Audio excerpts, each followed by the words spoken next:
This is Abdul Sattar with a new episode of Rising Stars. Today we will do a different topic. We will talk about the foreign policy of Turkey. It is widely believed that the foreign policy of a country is determined by its geography. And geography has always affected foreign policy of a state.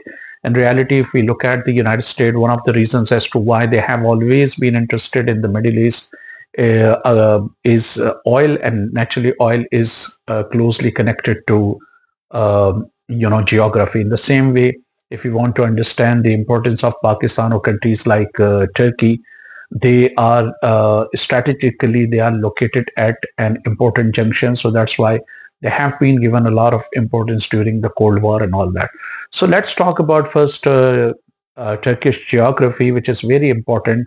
One of the biggest choke points in the world lies in Turkey, Bosphorus, and there are others like Strait of Hormuz, Strait of Malacca, Bab Mandab, Bay of Good Hope, and others. And 3% of global's oil ships through these narrow straits. In reality, the shipping has to go through two places, Dardanelles and Bosphorus. So on average, like 130 ships daily go through this, and it is like in terms of annual. If we talk about annual, there are around 48,000 vessels transit through Turkish straits annually. So this is very important. This geography under an agreement in 1936, it's Turkey that would define the games, the rules of the games. Like it might stop any shipping, especially if there is a war or a state of war. It can stop any ship coming from Europe or coming from Russia. And these important points that are under Turkish control, they are extremely important for Mediterranean and Black Sea. If countries want exit, it was one of the reasons as to why Turkey did not permit Russian ships to send any sort of to create any problem for Ukraine, but it also stopped NATO from intervening and helping out Ukraine. So this is one of the most important things that Turkey is using this geography as well. Then Turkey is one of the largest countries in the world. Maybe if we make a list of 40 countries, it would fall somewhere. It has borders with Iran, with Central Asia. It's a very important player in Middle East. One of its part borders, in one way or another, Europe. So it is a junction between Europe and Asia, and to some extent, North Africa as well. So it is one of the reasons that it is able to intervene and can have independent foreign policy. So Turkey's foreign policy is quite independent in one way or another. On the one hand, it is part of NATO. It is the second biggest contributor to NATO, military alliance, to their troops as well. It has 350,000 active military personnel, but there are said to be around 1 million reservists or who may be ready anytime, or part of maybe Malaysia. And during the time of Erdogan, it has greatly expanded, opening up several embassies in Africa. Earlier, they used to be only 12, but now they are believed to be more than 30 or 40. And it is active militarily in many countries, in at least 6 countries: Somalia, Qatar, Iraq, Syria, and of course in Cyprus as well. And in Somalia, it has been training the Somalian government that is based in Mogadishu, not Somaliland, which is northern Somalia. And if we look at its policy, it has diverging and converging interests with the United States. For instance, it has been fighting, or it has been not now, but it did fight in the past against SDF, Syrian Democratic Front, which was closely allied with the United States. In the same way, it also fought Kurd in northern Iraq, and again they were closely allied with the United States. It's the part of NATO, and NATO considers Russia a great enemy. United States considers Russia a great enemy. Their national security documents have indicated that, but even then it has very close ties with Russia, buying S-400 from the second biggest military power in the world, besides exporting some like 45% gas through Russian territories. It is following different policies, so it is trying to strike a balance between its ties with Europe and the United States on the one hand and Russia on the other hand. It is also interesting that the European Union and the United States view BRICS with suspicion. And Turkey apparently also seems to be interested in joining BRICS, which is dominated by Russia and China. So that is also interesting. So on the one hand, it has very good ties with Europe, but on the other, it is also trying to expand its tentacle or extend its tentacle to Central Asia, especially Turkic speaking states or Turkic states in Central Asia.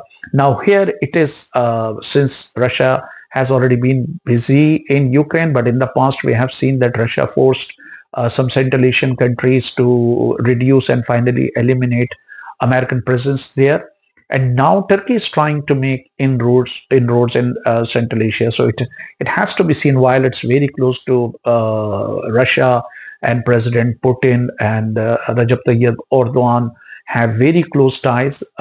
It has to be seen how would Russia view it, perhaps after it is free from Ukraine. So on the one hand, it is buying S-400 from Russia, exporting, its gas through Russian territories. On the other hand, it provided drones and other weapons to Ukraine, and trying to facilitate talks at the same time.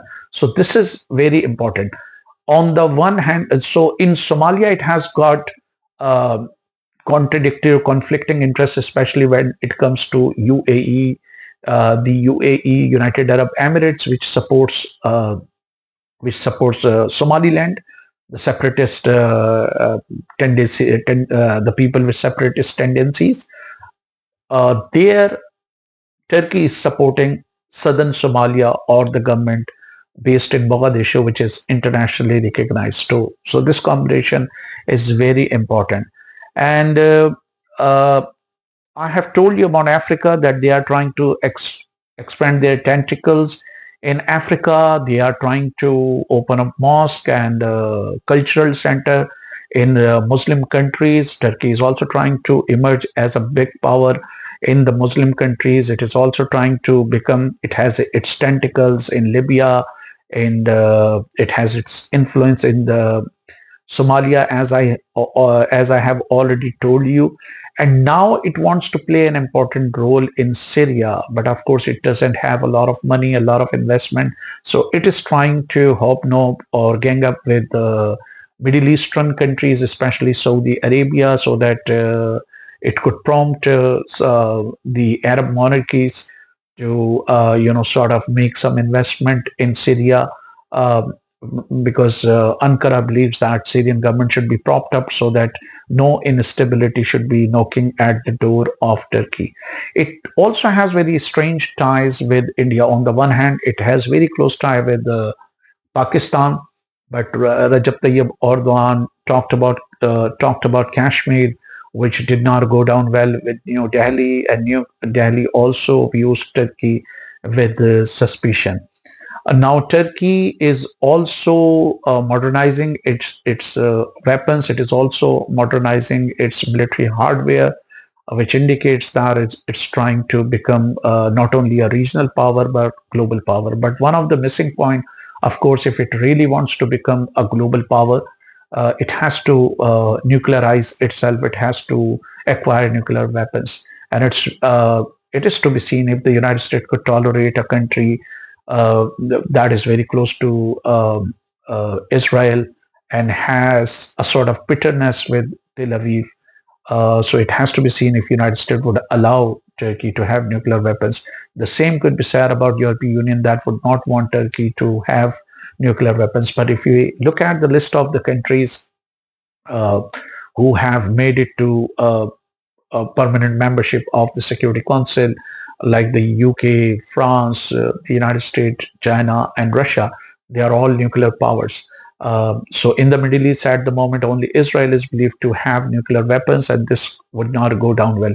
One more irritant between the ties of Turkey with that of the United States is Kurdish question.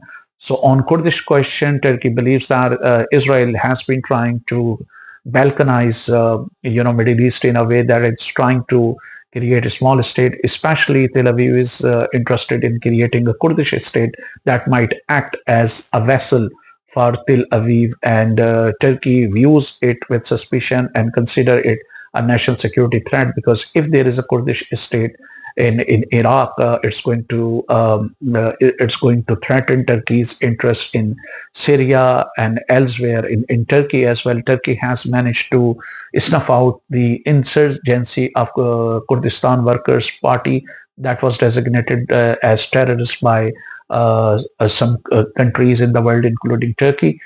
So it is trying to address this issue so that Israel cannot exploit this. So it is very sensitive to the idea of having a Kurdish state in the region, because that could undermine. And this is where it is in conflict with the United States, and both United States and Israel, because Israel wants to see a Kurdish state in the region, and this is something which is intolerable for Turkey. During the Erdogan time, I mean, Turkey in the past did during Kemal Atatürk, there have been years when its economy grew by 5%. There have been times during Recep Tayyip Erdogan where economy rapidly grew. It's going to make tremendous stride maybe by 2030. So Turkey does have economic power. That is one of the prerequisites for being a regional or global powers, but it has to be seen if it can nuclearize itself or immensely become powerful in terms of military strength.